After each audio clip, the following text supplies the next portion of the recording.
I just want to welcome everybody who has joined us today um, for the celebration of our new book, Bianca Diaz and myself, called See You Soon.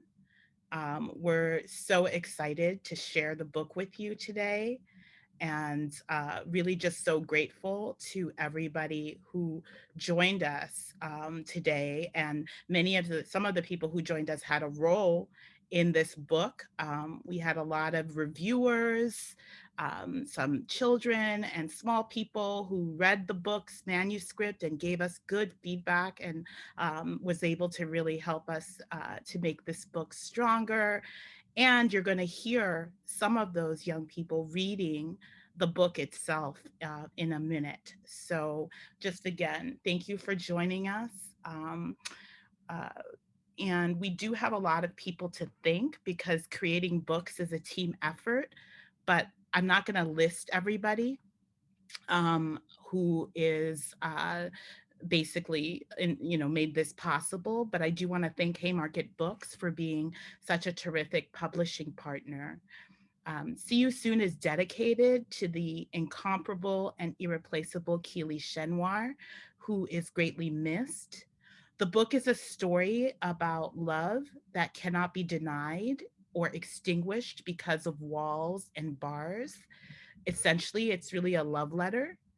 um, 2.7 million children have a parent serving time in prison or jail on any given day, and over 5.2 million have had an incarcerated parent at some point in their lives. Reina, or Queenie, who is the protagonist of our book, the main character of our book, is one of these children. So I am really excited to share with you her story um, as being what's it called heard in this situation. So I am going to share the video uh, of the kids who kindly read the book for us so you can hear the story yourselves. And I'm going to get started on that right now. My name is Dala and I'm gonna read this book. This is Cora reading See You Soon. I am Piora and I will be reading See You Soon. My name is Ifetal Jacob and I'm reading See You Soon, written by Miriam Kaba, illustrated by Bianca Diaz.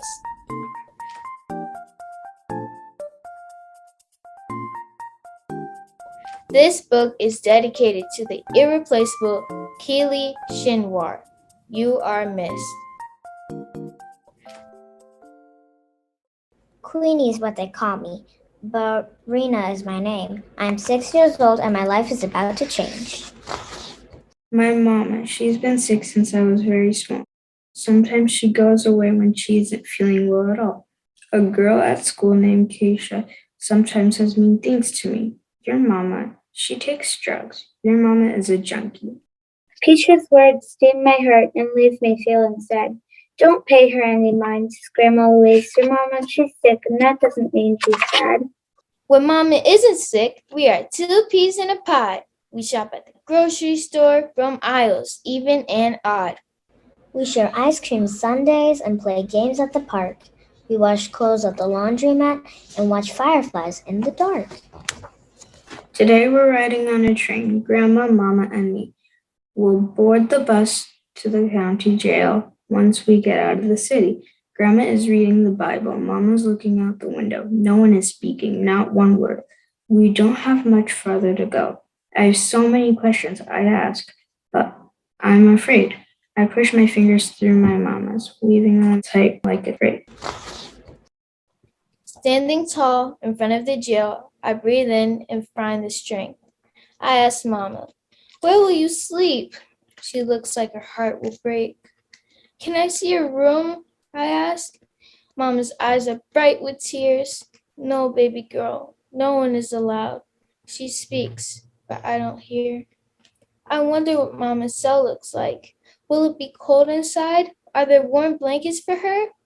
My heart is pounding. I want to run and hide. I look into Mama's eyes. I don't want to see her cry. I don't want Mama to go to jail. She should always be by my side.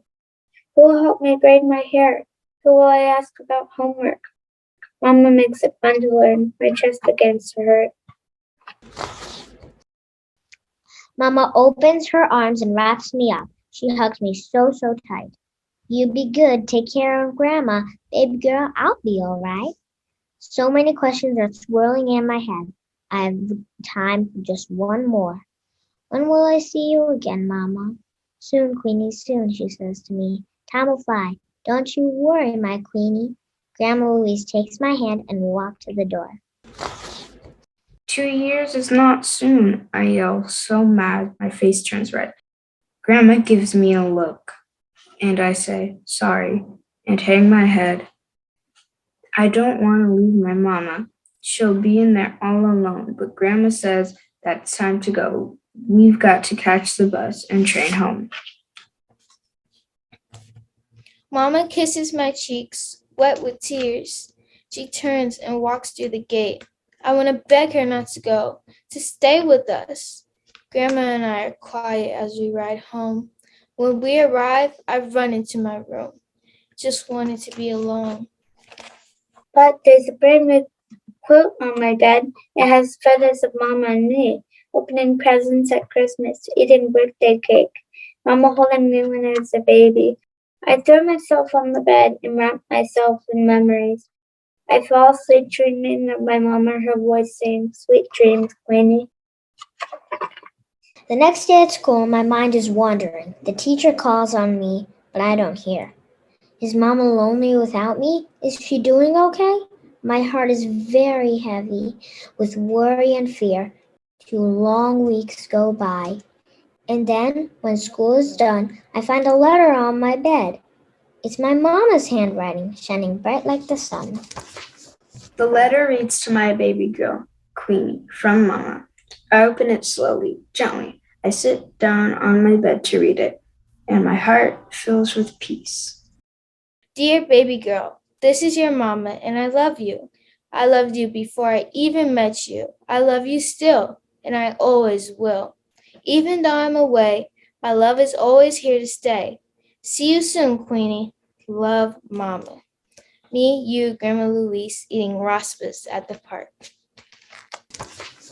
Grandma comes into my room. She has a grilled cheese sandwich for me to eat. She says, do you want to visit your mama next Saturday? I jump up and down and shout, yes, yes, yes. I rain down kisses all over Grandma's face. When bedtime comes, I hold the letter as darkness fills my room. I fall asleep hearing my Mama's voice. See you soon, Queenie. See you soon.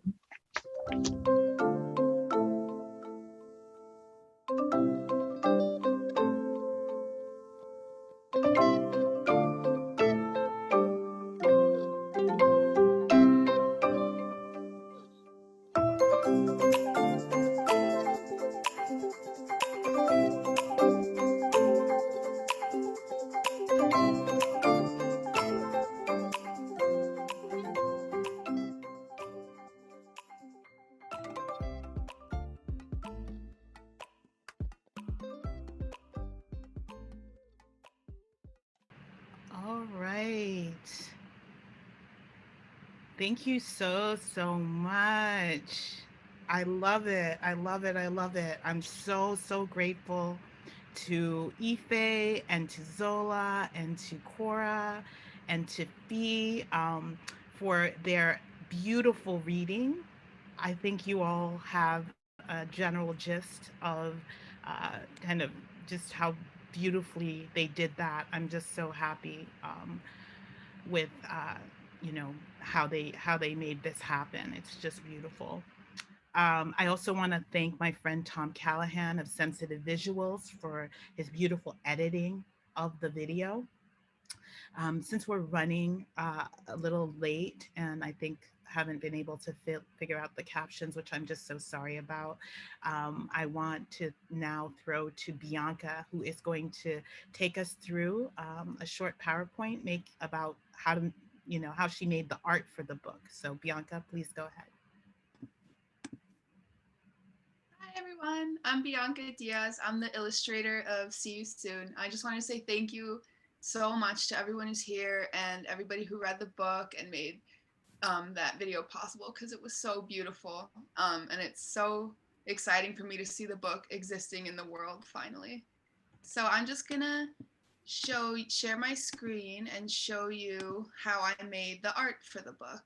So this is me in my studio, and that's how it looks when I'm working on a book. I like to hang things up, and on the left is my paint palette, which is just a ceramic plate that I use to mix paints on, and I use watercolor and colored pencil in this book in particular. So when I start a book, I get the words from Merriam, and you can see that on the left, and that's called a manuscript, and you can see it all like laid out by page. And then that's just another view of my studio as I'm working in it. And so once I get the words, I start to think about how the characters will look and what I want to show. How can I bring Miriam's words to life in the best way possible so that a young reader can really connect with the words and the story, so I can do the words justice. So that's like the sketching phase. So I just use pencils and just any regular paper. And this is some more sketches. And I really wanted to show in this book how much love Mama and Queenie have for each other and Grandma Louise. So I just wanted to show like the things that they do together. And I grew up going to the laundromat with my mom. So, and remembering the special kind of light that comes in. So I tried to capture all those things in the book. And so this is how a finished page will look, and you'll see it in the book when you look at it, when you read it. And I just wanted to show you how I get to the final product. So I start with a sketch, but sometimes it's really hard for me to see how to draw it. Sometimes drawing can be very hard for me. I don't think it's always easy for everybody. So even if you think you're not good at drawing, there are so many ways to get better or tools that you can use to help. So one that I discovered while I was making this book is called Magic Poser. And it's an app on the phone or the iPad, and you can get these little figures, and you can like pose them and put lighting on them. And that really helped me draw this picture. So I think that's a great resource for anyone who likes drawing. And then I wanted to make it so that sometimes at night, I'm from Chicago, so I really like how the clouds can look when they're all lit up from the bottom, from the city lights, and they're like dark on top. I think that's really beautiful, and I wanted to show that. And it kind of like gives everything a uplifting kind of feel. So I looked at these different images of Chicago and lights hitting clouds to inspire how I was going to paint it. And then I did color studies, which is like a little small version of how you want the final one to look. So you can see the process of kind of figuring out colors. And I really love colors. It's maybe one of my favorite things. It's just when I see a really good color, I get tingles because it's just so exciting. So again, this is how it comes out in the end. And this is how it looks when all the sketches are done. I like to hang them all up so I can see it all at once and make sure everything is working and flowing nicely from one page to the next. And once I do that, then I like to make that, like I scan them into the computer, and then I print them out tiny, and then I make a tiny little book like this one, because I'd like to flip the pages and see what that looks like and feels like, and if it's like anything I need to change. But mainly I just love tiny books, and I like to make that for myself. And then these are some more color studies. So you can see I'm like testing out the color from my paintbrush on the paper, and I just use printer paper. and I just print out my sketches tiny 3 times on one page, and then I can mix and match and cut and paste. I do things very traditional, analog, which is like the opposite of digital. So I do everything by hand, because that's how I like to work. And I just love art and art materials. So it's very fun. And so while I was doing my color studies, I realized how much sadness there is in this book, and how much love and how much hope and joy and power. And I wanted colors that reflected that. So I found that pink and red and blue kind of encapsulate those emotions really well. And I wanted to show like there's joy in sadness and there's sadness in love, and that can all exist at the same time. And it's okay to feel those feelings. And I wanted colors that will encourage kids to feel those feelings and kind of guide them through that. And also there are pages that are very joyful, like the bright yellows. So that was a color palette I decided on, and it helped me. So you can see in the top left corner, I use orange and yellow for that page originally, but then I realized that I didn't like it, so I changed it to pink and blue. It was too busy, I think, and it wasn't like the right calm mood that I wanted to make. So colors can do a lot to your emotions, and it's also very cultural. So just because I respond one way to a color doesn't mean someone else will. So this is my interpretation also of pink and blue and red, and yours might be different. And then I also use my own things to inspire me. So this is my San Marcos blanket. It's a very fluffy Mexican blanket, very warm, and I wanted them to, Queenie, to feel very safe with her mama. So I chose to use that blanket, and then I just set it up on a chair to like get lighting ideas. So to see how light hits the fuzz is different than how it would hit skin and things like that. And then here, I like to throw in Easter eggs. So I put some of my favorite books in Queenie's room, and you can see on the left and on the right, there's 2 different books. And the one on the left is Tar Beach by Faith Ringgold, and that I think may have been one of the books that inspired me to be an illustrator, because I really loved it, and they lived in a city like mine, and I loved them flying over, and I really love Faith Ringgold's art, so I wanted to pay respect kind of to her in the book, and also introduce young readers to other books in my work. And then the one on the right is called The Cat at Night by Dala Ipkar, and it's very beautiful, and I just love the colors and the design of the book. So if you are ever at the library, you can get these yourself.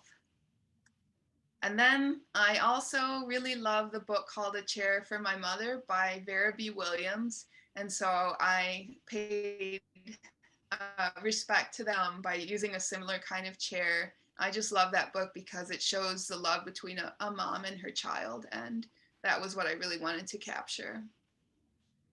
And also, I wanted to, a little cameo of Miriam is in here in case you maybe would ever see it. And then also there's the person next to Miriam on the bus is the princess who went quiet, which is a comic book that I made with Miriam's help years ago, and will now be making into a children's book. So you'll see her soon in a new book in color. So that's the princess, and there she is sitting on the bus. So those are just little Easter eggs that I like to throw in. And then I thought I would just show you the process pictures. So this is how it looks when I'm coloring. It's little by little, and it can be a hard process. I'm kind of always like, does this look good? Was that the right color? Am I getting it right? So these are just views of how it looks when I'm working. And I take a lot of pictures with my iPhone because it helps me see, when you see things little, it helps you see it overall and see how everything is working together. Or sometimes I squint my eyes like this so I can see like all the colors just as colors and not as like what I think it is, like an object, but just like all colors. So this is another one in process. I had a lot of fun doing these clouds and the stars and the hearts, just like that feeling of wonder and love that she gets when she opens the letter and reads it. And I really like these colors that she feels when her grandma tells her that they can go visit her mama. Just like those feelings of love that she has. And this is how it looked when it was done. And this is another one. I wanted it to be like across time and space, like the words "see you soon" and that love that they share will echo through their dreams and through any walls or barriers and bring them together. And there they are, dreaming of seeing each other soon. And that's how my studio looks, usually, sometimes even messier. But yeah, I really enjoyed making this book, and I hope that you enjoy reading it. And thank you all so much for being here. And I'm going to throw it now to Jenny, who's going to sing us a song. Hello, everyone. My name is Jenny Vietz, and I too love this book, and it's making me think of us being together today, how some of us use story and books when we have big feelings, and some of us use art, and some of us use music, and maybe all of it put together. So I was having some big feelings a while back, and I wrote a song for my own children, and I'm going to share that with you. And I also want to say that there's going to be a part where I'm going to ask you to sing along with me. We're going to do a little call and response of the chorus. And I may not even be able to hear you at all, and that's okay. But I'll tell you when it's coming. I'm going to sing it, and then you're going to sing it. And maybe you're sitting close to someone you love, or maybe like in the book, you're closing your eyes and thinking about someone that you love. But if you want to sing it into each other's ears, you can do that. And I am also going to just take a quick moment here and put the words in the chat. And now I had it, and now I have. Hang on 1 second. So you can, if that's helpful, you can use the reading of it too. So let me do this.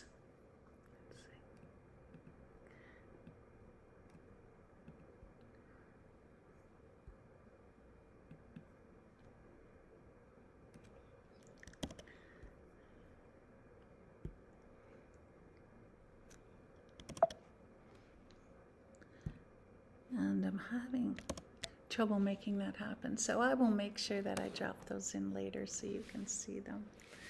All right, here we go. Oh, I have my guitar. You might not have been able to see it while I was sitting there. I have this beautiful blue guitar that actually my daughter gave me as a present a while back. Yeah. I cannot stop the lightning that erupts in threatening skies. I cannot keep the thunderstorms at bay. I cannot stop the nightmares that appear behind closed eyes, or darkness as it overtakes the day. But I can hold you whenever you are scared, and I can sing a song into your ear, and I can comfort you and tell you will be brave. Whenever you're afraid, I will be here. For you it's snakes and bumblebees.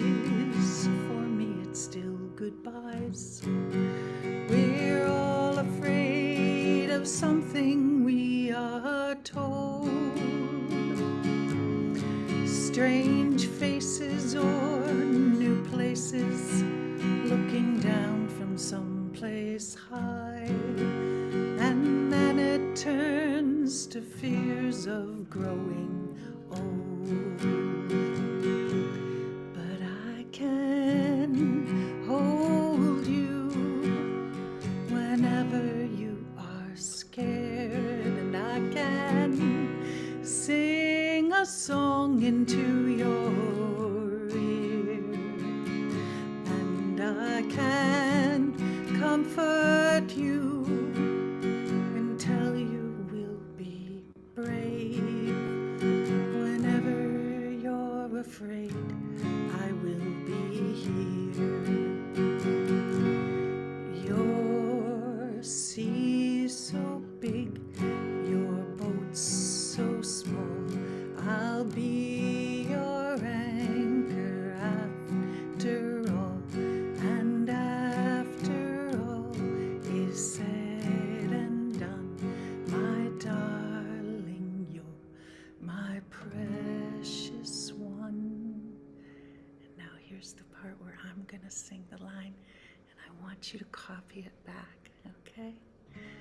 But I can hold you, but I can hold you whenever you are scared. Your turn. Whenever you are scared, and I can sing a song, and I can sing a song into your ear. Your turn. Into your ear. And I can comfort you, and I can comfort you and tell you we'll be brave, and tell you we'll be brave. Let's do this line together. Whenever you're afraid, I will be here. Whenever you're afraid, I will be here. And even when I'm gone, you'll remember this, my song, and know I'm here.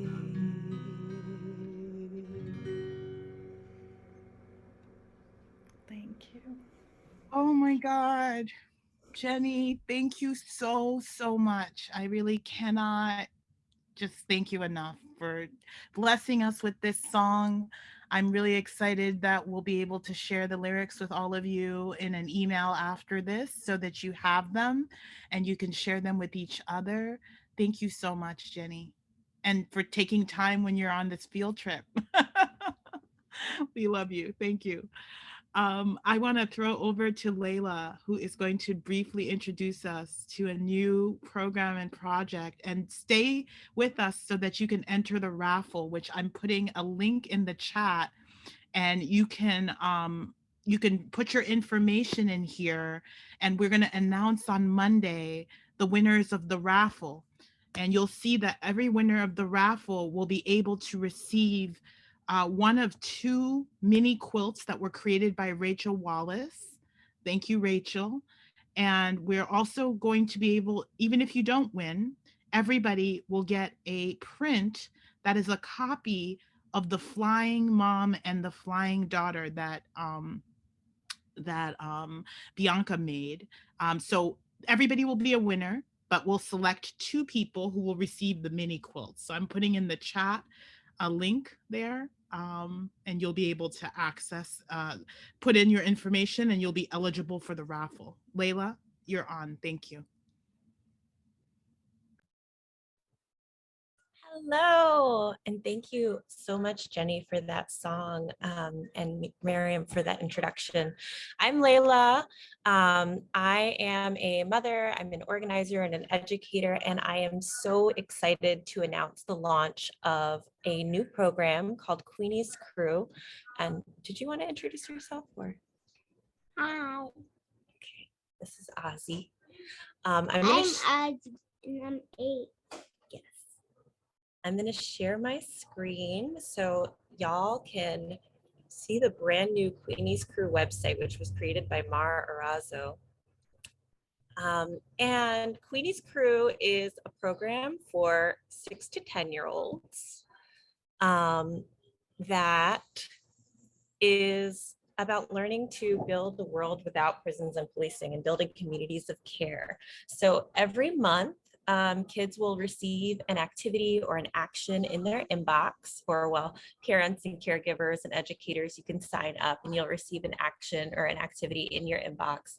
And for every 3 activities, they'll earn a patch. So one of these 4 patches, which were made with images from the book.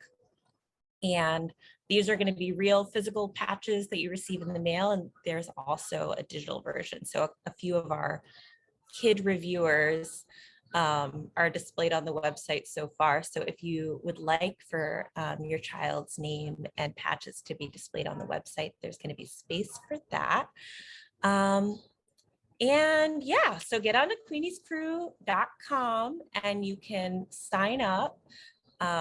And we also have an event coming up in June and a few events coming up throughout the year. And you'll learn more about that from our first email in April. Wonderful. Thank you so much, Layla. Thank you, Aussie. Thank you for joining us. We appreciate you. And the link to Queenie's Crew is on the is in the chat. And we really encourage everybody, caregivers, educators, supporters of small people. You can sign them up and they will receive monthly activities that they can do and an opportunity a few times a year to get together virtually. So young people can sign up from anywhere and go through the website, have a look and share it with other people who have small people ages 6 to 10 in their lives. And it'll be a wonderful way to learn more about prison industrial complex abolition and to also meet other young people who are interested in a world without prisons and policing and a world with more care. So we look forward to having a bunch of you together again with us. And again, Layla did so much work on pulling this together. Mar created a beautiful website, and I'm just so excited about that. Also want to share with you all, I'm going to put a link here to some digital giveaways that we have for everyone today. You can find that in the bit.ly CU Give link. Bianca created some coloring pages, which we have linked in that link, and also created some beautiful Mother's Day cards. So you can go ahead and print out a card, a Mother's Day card, and share it with a mother in your life, or mail it to maybe incarcerated mothers. And we'll share an email with you at the end. We'll email everybody and we'll give you options of how you can write to incarcerated mothers and send those cards into them if you would like. That's an action that can be taken as well. And, before we take our break, and say goodbye to the small people who joined us today and the rest of you who want to stay on and hear from a terrific panel of incarcerated moms, currently incarcerated moms, and one child of an incarcerated mom. That'll be the second part of our time together. We encourage adults to stay on and participate, and it's a special treat. We're so grateful. I just want to encourage all of you, if you like this book, to buy a copy. If you have a local library in your area, please request that they purchase the book as well. The reason why Bianca and I made this book is because we wanted to get it in the hands of children with incarcerated moms in particular. And we have made we're planning to donate copies for free to many children with incarcerated moms. People have already reached out to us about that. So we're raising money to continue to do that.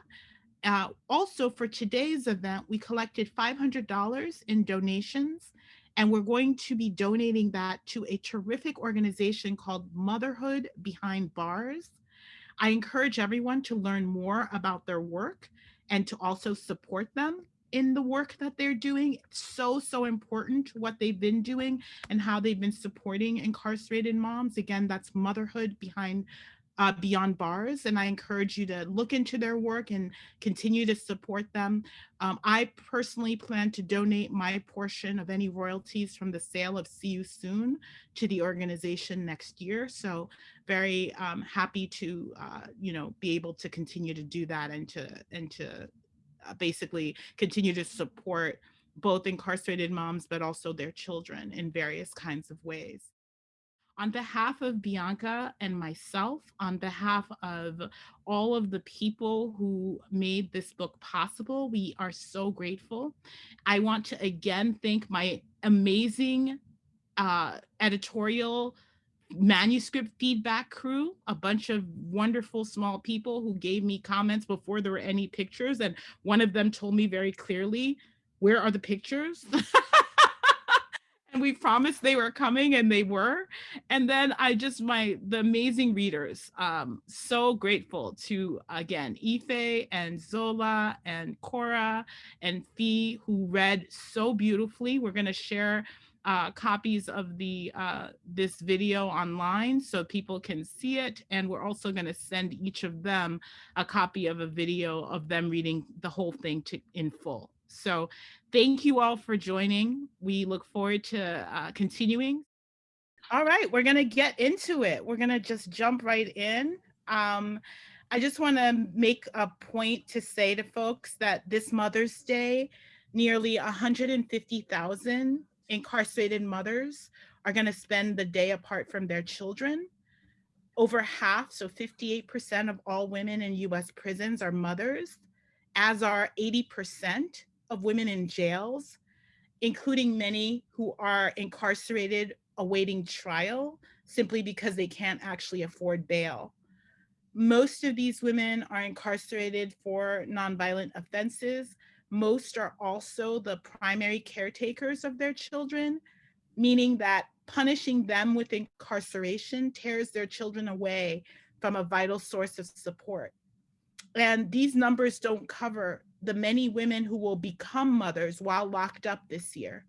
An estimated 58,000 people each year are pregnant when they enter local jails or prisons. We are so blessed and so lucky, and I'm feeling so grateful that we have folks who are joining us today through, in major part, Alexis Mansfield, whose work and labor made it possible for this to happen. We're going to be joined by 4 or 5 amazing people. The people I have names for are Latasha Howard, and then we have Sharona Monroe, we have Danielle Howard, and we have Charlize Harris. And I think we may have an extra person that I didn't have the name of. So you're gonna introduce yourselves to our group, each of you, and we'll go from there. And then I'm gonna just ask you some questions, and you can just share whatever you want. It's up to you. It's up to you to share as little or as much as you want. Or if I ask you a question and there's a different idea that you have for a different question, you're open and welcome to share that as well. So I thought I would just kick us off first with Latasha. Can you kick us off? You want me to just share? Yeah, introduce yourself. Yeah, who are you? What's your name? Anything you want everybody to know. Hi, my name is Latasha Howard, and I'm doing this mother and daughter thing with Danielle Howard, which blesses me. It means so much to me. This is like one of the first things in a very long time that I got a chance to do with my daughter. So I am appreciative, and I'm thankful, and I'm grateful. So wonderful. Danielle, do you want to introduce yourself to everybody? Hi, everybody. My name is Danielle Howard. Latasha Howard is my mom. Say something about yourself, whatever you want to share. What do you like to eat? Let's say that. What don't I like to eat? I don't like oysters. Do not put oysters in front of my face. I will throw up. That's about it. You are brilliant. Yes. Okay. I'm in college, if that helps. I go to Howard University on a full ride for me because I guess I'm poor. So that's okay. I'll take the money. So, but I go to Howard University. I'm an architectural major. I'm currently working full time, and I'll be back at Howard in the fall to finish off my degree. And if I decide to go and get my master's, I'll go there for another year. That is wonderful. I like animals. I got 2 dogs, and that's me, y'all. I love it. Thank you, Danielle. Can we go to Decatur? Introduce yourselves. Thank you. Whoever wants to start. My name is Ashley Everson. Next. My name is Charles Harris. Hi, Tasha. Hi, Danielle. I heard so much about you. Super proud of you, Danielle. I'm a mother of 3 children. I've been gone for about 12 years now. I'm a warrior for change. I'm just so blessed to be doing this.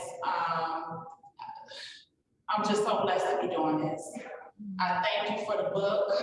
I thank you for everything that you all do to keep us mothers and our children united and connected with each other, because it makes a big, big difference. Coming to prison don't stop us from being mothers. We are mothers from here. Our children call on us from here.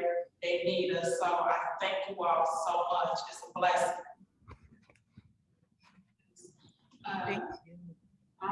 My name is Sharon Monroe. I'm a mother of 5 girls to be exact. I've been locked up for 4 years, and I like doing hair.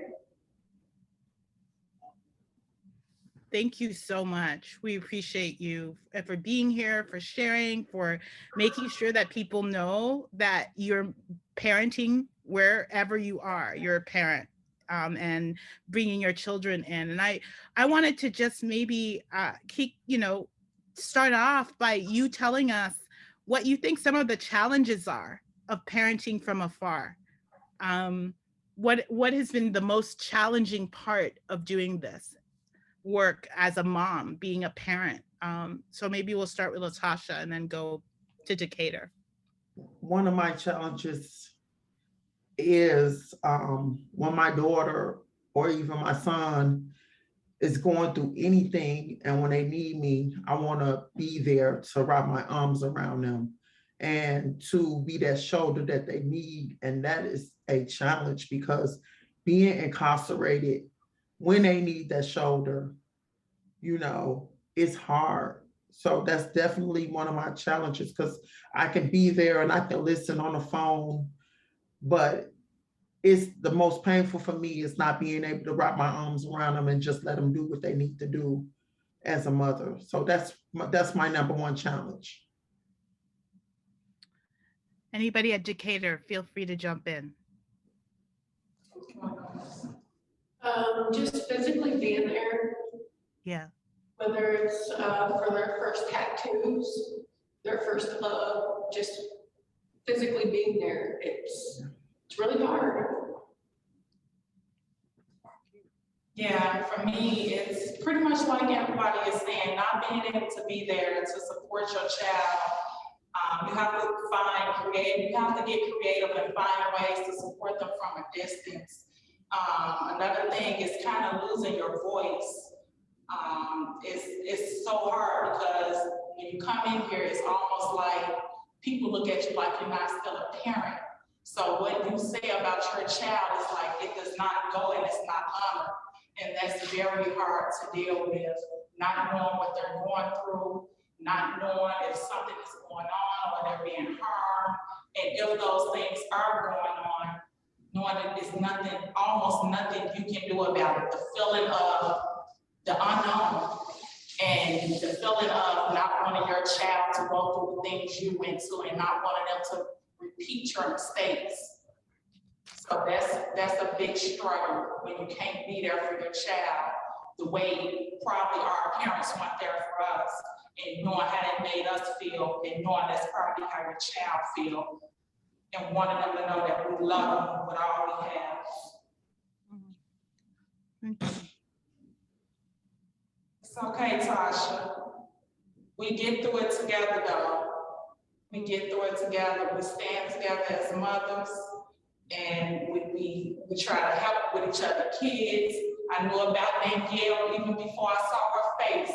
We go through pictures together, thanks to the Innocence Project picture thing that they do.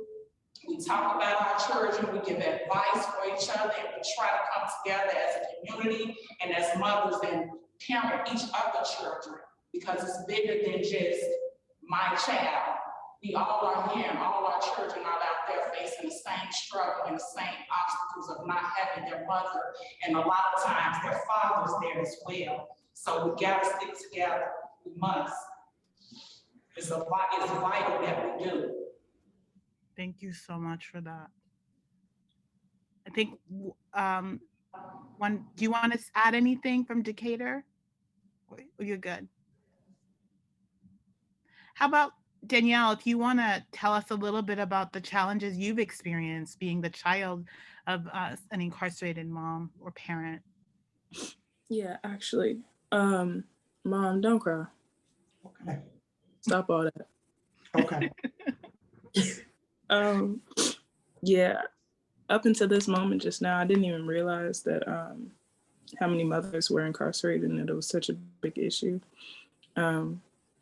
Something I thought about when you all were speaking, I forget y'all's names. I'm not gonna lie. It took me a long time to even learn my dog's name, and I named him. So I'm just saying that the beautiful woman in the back who is a mother of 5 girls. Mm-hmm. Me, growing up, I was adopted into my God family. My father, after my mom left and everything went down, he just went, all right, we ain't even gonna talk about it. But he was not there up here. He was not there. He did provide for us. But I ended up getting adopted with my godparents after he removed me from the household. Best thing he could have ever done. But what it taught me is that you have a family wherever you go. Your home is where the heart is. It's not like, I can't really explain it, but you make a home where you decide that you make your home in people, and you make your home in the things that you love and the things that you care about. I never did get to have that, like when something was going on, that, you could just go to your mom and cry and stuff, like, hold on. Yes, I never got that, where you could just go to your mom and cry and things like that. I think that would have been a good thing to have. The difference is saying, like, people are like, oh, your mom can be there, she can do this, she can do that. She doesn't know when everything is going on, The only time that she can call is when, they allow her to. She doesn't know, like, when something happens. If something happened 3 days ago, she can only call tomorrow at 2 p.m. and it happened 3 days ago. You know what I'm saying? It's different than being able to reach out to her, and the letter ain't gonna get there. So I understand exactly what y'all mean. From my perspective, you just have to outsource. You gotta outsource where you get that support from. I find love and support in a lot of my friends and a lot of the family and the homes that I've created for myself, because you need people.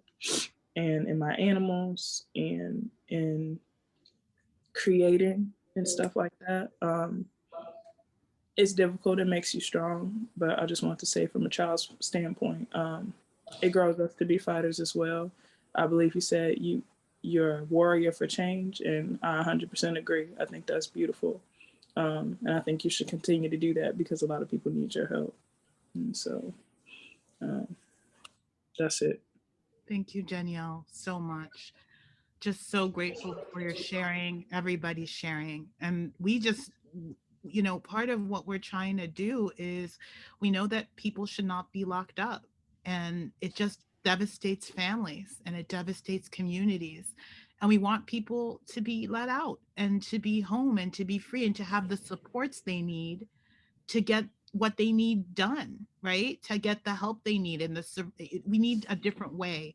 This way is not the right way. And I think that's part of what we're trying to do. We're trying to raise awareness around that. So I wonder if you can all share what you think, the supports that you think would help to support your children. What are the things that should exist out there that could really help your children? And more than that, what are the supports that could have helped you? What are the things that you needed that you never got that would have helped you? So maybe we can go to Decatur and start there. What are the supports that would be helpful to your children now? But also, what are the supports you didn't get that you needed? And anybody can go, Ashley or anybody there. And I say, Yes. I'm in here for protecting my child. Yes. I feel like the justice system wasn't right on my behalf. Mm-hmm. As far as how my case went, you know what I'm saying? I don't think it was done right. Mm-hmm. Mm-hmm. But I think things happen for a reason, you know what I'm saying? As far as, I don't even know how to explain it. You're doing great. You're doing great. As far as what happened, you know what I'm saying?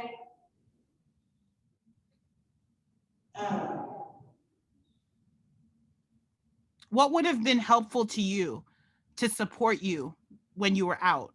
What would have been some things that would have been good for you to have? And there was like, my situations, there was reports being made and stuff, of my situation, and nothing was being done about it. Mm-hmm. And then, so when the situation got to where it got, as far as it did, then it landed me here just for protecting my child. You know what I'm saying? Yeah. And We that's hear you. why when I come here and I see people and they be like, oh, I'm here for this, I can't judge them because I don't know their story. You know what I'm saying? People be like, I'm here for this, I'm here for murder, I'm here for this. I can't judge them because, you know what I'm saying? And then, yeah, then you look at, they have family and stuff. The kids are without a parent. What happened? What drove them to that point? You know what I'm saying? What happened? And then you gotta think about, those kids are without parents and stuff. Yes. The justice system is messed up. Innocent people are here. Yes. And it's like, everything is just messed up. Thank you. Yes. I'm sorry. Go ahead. I think the support that I could have used was actually someone listening. I could have used that as a child, but when you don't have it as a child, then you don't have it as a teen, then you don't have it as an adult. When I can remember being younger and growing up, I just felt like I had to pledge allegiance to shut up and take it. And that was carried on into my adulthood. You try to figure things out yourself. You try to humble yourself and you try to fight every battle on your own because you always feel like you're not being heard. You always feel like what's going on with you don't matter. So you get to a point where you end up doing things that you may not normally do, but you're not yourself. You know, it kind of turns into a downward spiral. And I just want my kids to be heard. I want their voices to be heard. We have this thing in society that is, kids, you just listen. You don't say nothing back. You just shut up and listen. Me shutting up and listening and not saying back got me raped, got me beat over and over as a child, as a teen, and as an adult. And I had to raise my hand and drop my emotions and shut up and take it. Because no one listened, no one, I don't want to say no one cared, but as a child, you're taught to be quiet, stay in a child's place. I think these kids need to be able to have a voice. I don't think disrespectfully, but they need to be able to voice themselves, and that's the support that they need. They need people to encourage them to use their voice, and if something is going on, to be able to speak up and speak out when they're hurting on the inside, to be able to speak up and speak out. They need to be able to use their voice as boys. They're taught that if you're a boy, you can't cry. Why can't you show emotion? Why does that make a boy weak? Why does that make a child weak? Why does everybody have to shut up and take it? Why do children and adults today have to pledge allegiance to shut up and take it? So I think adults, us here still getting our healing, as well as the children out there, I think that's the support they need. They need people they can talk to, that they can trust. Because everybody I thought I could trust then was some of the same people that hurt me. So we need people to put action behind their words. That's the biggest support I think is needed. And that's what's gonna change a lot of the children and change them from coming up in here and repeating this cycle, because that needs to be broken. Broken hearts repeat cycles. The only way to get it is to break the cycle and to heal the heart. Thank you so much, Charles. That's amazingly powerful. Ashley, do you want to jump in here as well? Yeah, I just wanted to thank Danielle for sharing how she feels, because then I get a better understanding of how my kids, I have 3 children, but they never tell me how they feel. And I think that's what I'm looking for. So I don't know, just to understand how they're feeling. I mean, when I was growing up, I never told my mom and dad how I felt. So it's something that I kind of hold inside. I don't want my kids to hold that. Like, I need to know these things. Yeah. Yeah. But they would be here, but I wasn't aware of, that they could be on here. So, or they would be here. Yeah. Thank you so much. I see that my daughter is actually online, Tamisha. Oh. Today is actually her birthday. Oh my God. Yeah, Happy birthday. She makes 20 today. So I just want to say happy birthday, baby. I know I've been gone the past 12 years.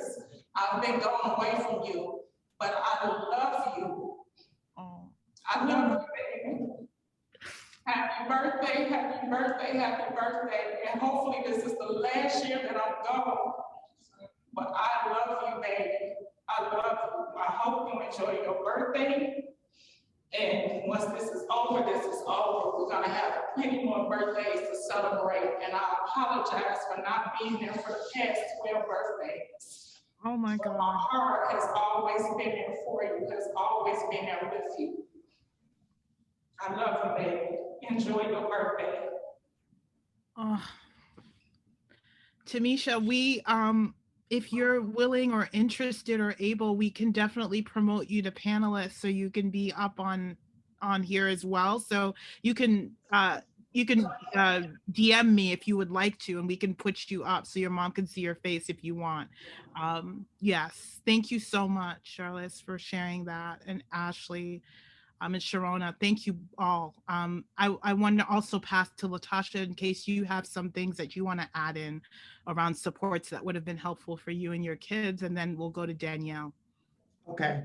One of the supports when I was home before I got incarcerated, everybody looked at me as being the strong one. And when I was down at my weakest point, they still thought I was strong. And I cried out for help. I needed help, but no one knew how to help someone that they thought was strong.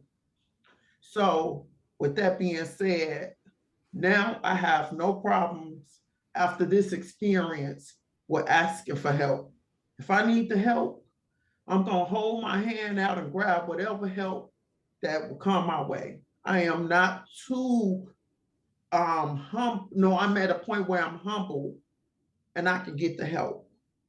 So with all the people out there, all the parents that's listening, all the incarcerated moms, We are not too good for help. If somebody lend a helping hand, that might be your blessing. Take it. I needed help. I needed to go somewhere where I was going through the motions of being a mom that just had a baby. And I seriously, seriously needed some help because in my 6 weeks, at that point in my time, I did not know how to cope. So with that being said, for all the people that's listening, if you need help, get the help. Thank you so much. Danielle, would love to hear from you. Any thoughts, reflections, supports that would have been helpful to you, or anything you want to say, really. And I just was able to make Tamisha, you're now a panelist, so you can put on your video so your mom can see your face. And go ahead, Danielle. Hey,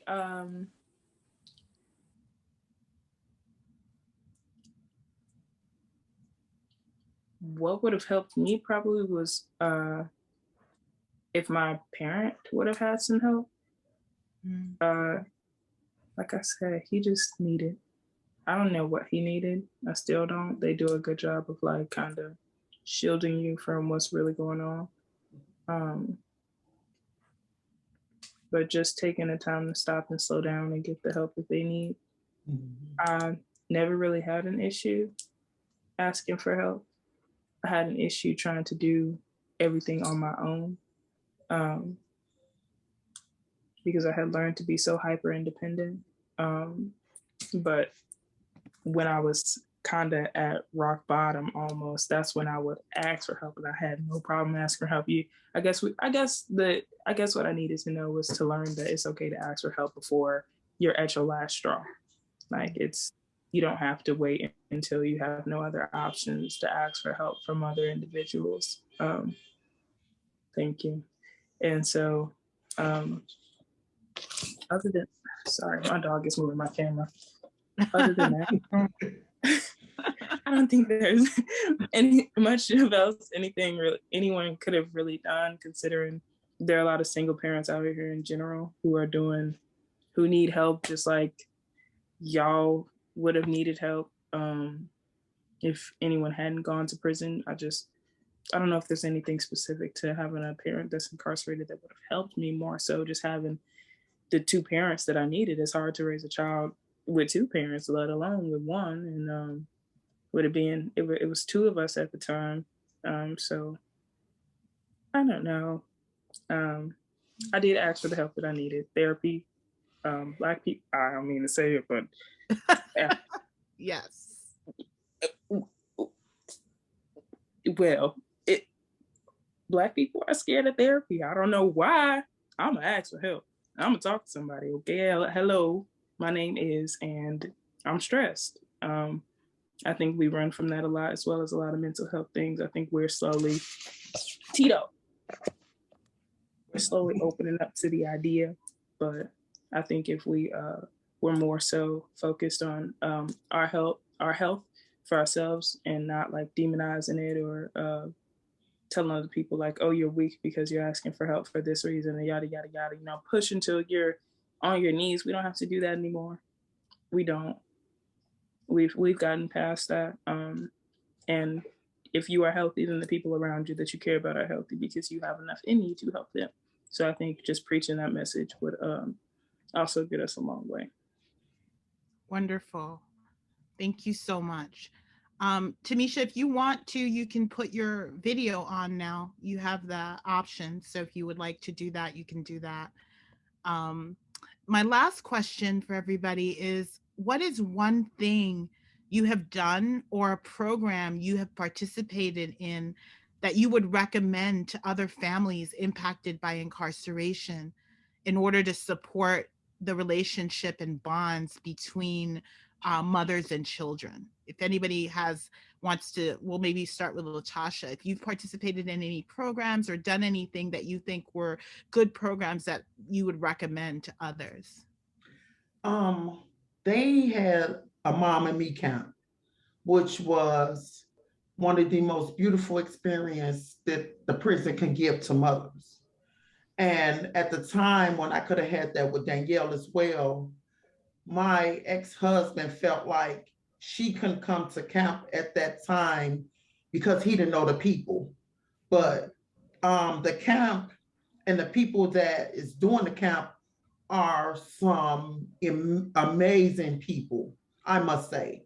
And had I had got that experience with Danielle, probably for all the years from 6 to 12 with her, I believe that our bond is strong, but I believe it would have been even stronger had I had that experience with her. I had got that experience with my son. But I also feel like that with a kid, it shouldn't be an age limit on a camp. It should be at any age. Like I will camp with my daughter and she's 20 now, should be 21. I feel like it should be no age. And if they had a camp just with your children, period, to get that bond and to spend that time with them is amazing. And I think that's something that they should invest in for mothers and children because the experience, I believe that is God sent. We'll throw over to Decatur. Any thoughts? Also, Tanisha's having some audio trouble, so I think is leaving and then trying to come back. So just to let you all know. Yeah. Can we say it there? We actually do the scouting behind bars here and a parenting class that, are you guys involved in it? Yeah, I think we all are doing that. It's really great too. Because if it wasn't for, those, I probably wouldn't have seen my kids as soon as I did. Because there was a denial for my sister to be able to see me on the video visit for whatever reason. So if it weren't for those, I probably wouldn't have seen my kids as soon as I did. So I'm very thankful for the parenting and the scouting behind bars things that we're in. And for me, a program that I participated in was the Reunification bus ride visits. I know Alexis Mansfield, she played a major role in that. That before that visit, my first visit I think was in 2015. Before that visit, I hadn't seen my children's face in 4 or 5 years. It went from the light voices, hi mommy, over the phone to hey mom, like oh my God, like that visit did so much, like to be able to touch your child, hug your child, kiss your child, play ball with your child, just everything, to eat with your child, pray with your child, hold their hands. It's just a different atmosphere than just the visiting room. It almost gives you, it's the closest thing that you get to being home with your child.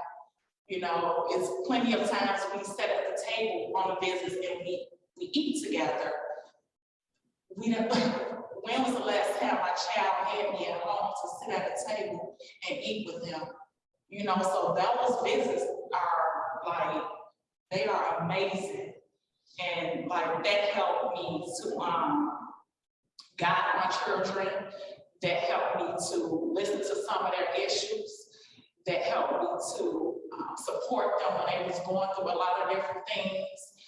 I don't know where my children would be or where my mental would be had I not had those visits.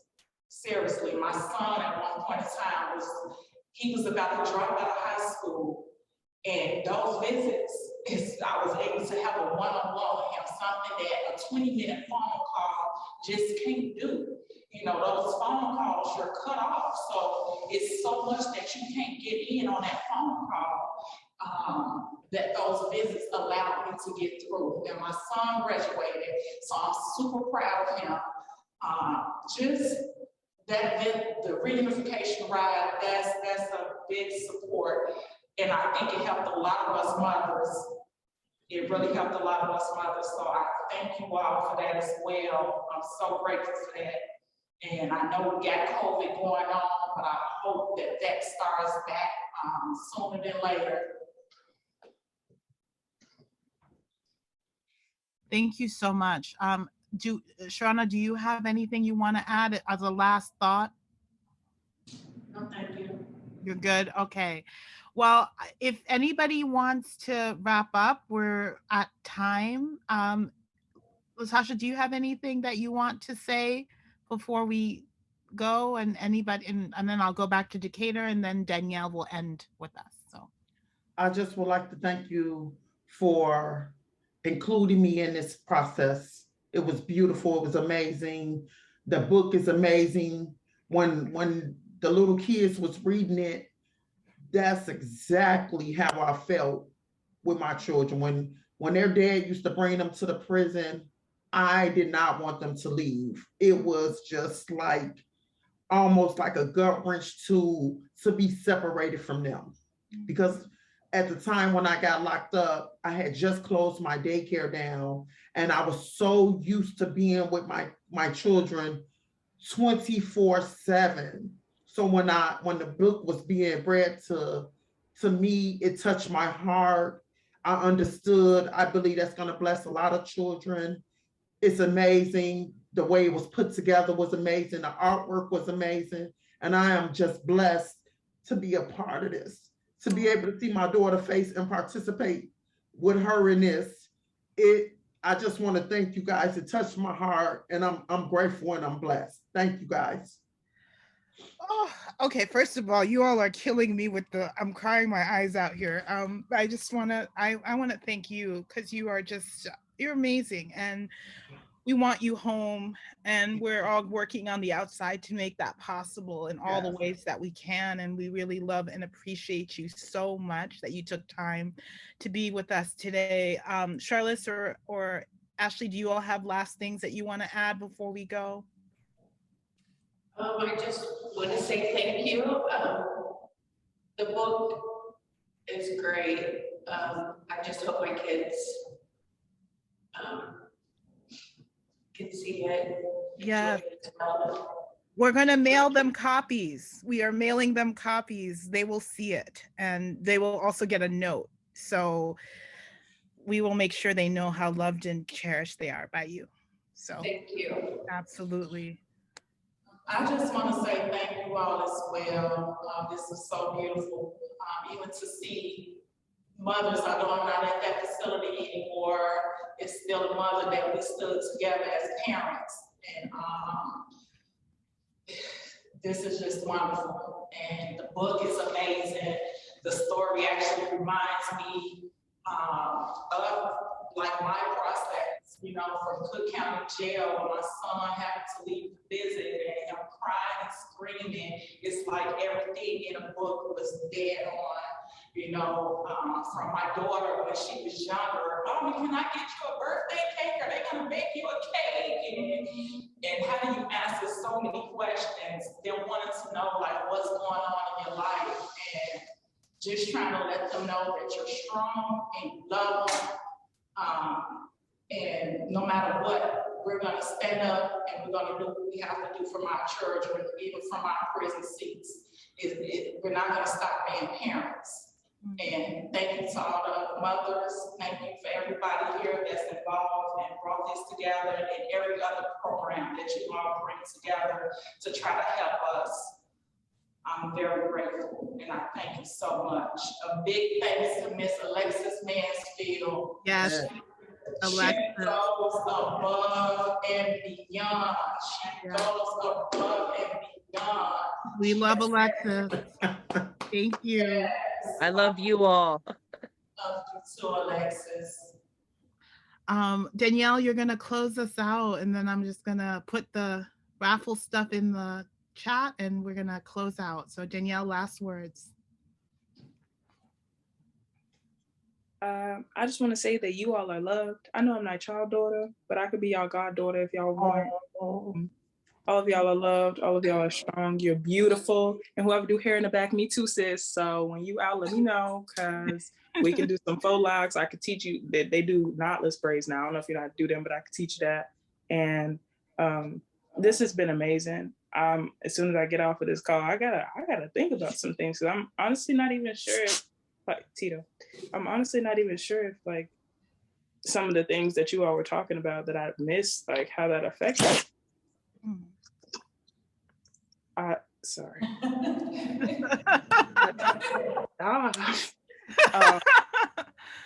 The dog wants to get in on the. He really does.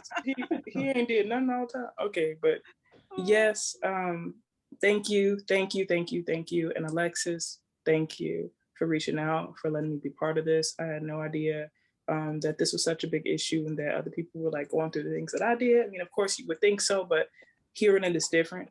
And knowing that there are other people out here that go through the same things that you do and feel alone, even in a crowd of people, just because they don't know what's going on. I appreciate the experience. That's it. I'm just grateful. So. Thank you all so much. We are happy that you joined us. I put in the chat many different links. You can sign your kids up for Queenie's Crew. And you can also sign up for the raffle and we will announce the folks there. Thank you to everybody. Thanks to Simone for keeping us together. I made a small playlist, a Mother's Day playlist, and I'm putting it's a Spotify list in the chat. I don't know how I can get that to the folks on the inside, but hopefully we'll try to get you some of that music as well. And just great thanks to every single person for joining us today, especially to the moms. We love you. We are thinking of you. We appreciate you.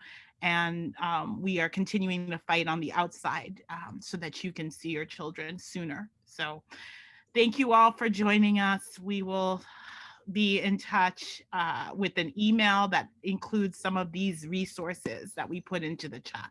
So everybody who signed up will get an email with the information. All right, everybody. Take care. Bye-bye. Yeah. Bye. Thank you. Thank you all. Happy birthday, baby, again. I love you. Yes, we missed, unfortunately, being able to have Tamisha. So happy birthday, Tamisha.